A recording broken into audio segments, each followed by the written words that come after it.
Ça, c'est la maquette d'un volcan que tu as peut-être réalisé quand tu étais môme. Bon, si tu l'as pas fait, je vais pas t'expliquer comment on l'a réalisé. Par contre, je vais te dire comment ça marche. Une vraie éruption volcanique.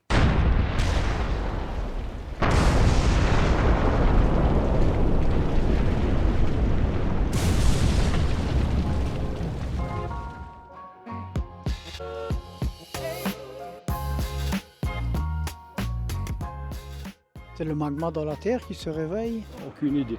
Je sais qu'ils peuvent rentrer en éruption quand il y a quelque chose qui le provoque, entre guillemets. La croûte sous-terrestre s'ouvre, et alors là, le feu ressort, et voilà. C'est surtout dans les films, mais quand ils lancent genre des pierres dans les volcans et qu'ils rentrent en éruption, peut-être que ça peut se passer comme ça dans la vraie vie aussi. Bon, en tout cas, c'est super dangereux, et quand un volcan rentre en éruption, vaut mieux pas être dans le coin.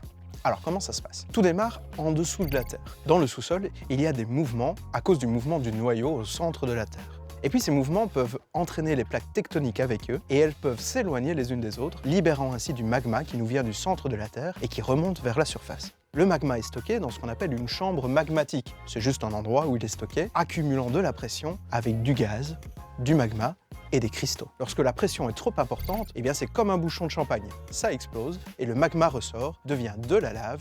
Il y a deux types d'éruptions. L'éruption effusive, lorsque la lave s'écoule calmement hors du volcan, ou l'éruption explosive, qui emmène la lave, des cendres et des gaz très loin du volcan. Et puis le magma, c'est une substance complexe. Comme je te l'ai dit, c'est de la roche qui a fondu, avec aussi des cristaux et du gaz dissous sous pression. Et cette roche, elle est chauffée à plusieurs milliers de degrés. Comme sa densité est plus faible que celle de la Terre, c'est pour ça qu'elle peut remonter et donc former le volcan.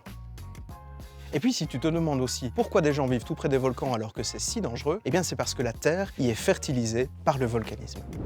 Allez, je te résume tout ça. Tout démarre avec l'activité tectonique qui permet aux plaques de s'écarter et de laisser remonter du magma. Le magma est accumulé dans une chambre où il est mis sous pression et lorsque la pression est trop intense, paf, éruption.